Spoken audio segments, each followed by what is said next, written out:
অন্তর্বর্তী সরকারের প্রধান উপদেষ্টা ডক্টর মোহাম্মদ ইউনূসের সঙ্গে সাক্ষাৎ করেছেন উরুগুয়ের পররাষ্ট্রমন্ত্রী মারিও লুবেতকিন।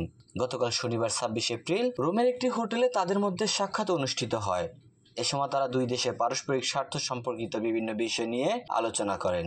বিশেষ করে ঢাকা ও মার্কোসুরভুক্ত দেশগুলোর মধ্যে অর্থনৈতিক সহযোগিতা আরও জোরদার করা নিয়ে আলোচনা করেন তারা।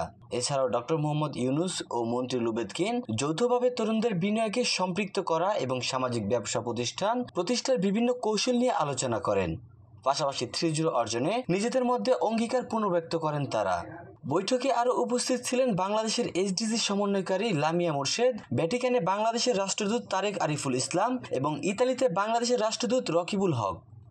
গতকাল শনিবার প্রধান উপদেষ্টা ভ্যাটিকান সিটির সেন্ট পিটার্স স্কোয়ারে পোপ ফ্রান্সিসের অন্ত্যেষ্টিক্রিয়ায় যোগ দেন। অন্ত্যেষ্টিক্রিয়া অনুষ্ঠানের আগে ও পরে প্রধান উপদেষ্টা বেশ কয়েকজন বিশ্ব নেতার সঙ্গে শুভেচ্ছা বিনিময় করেন।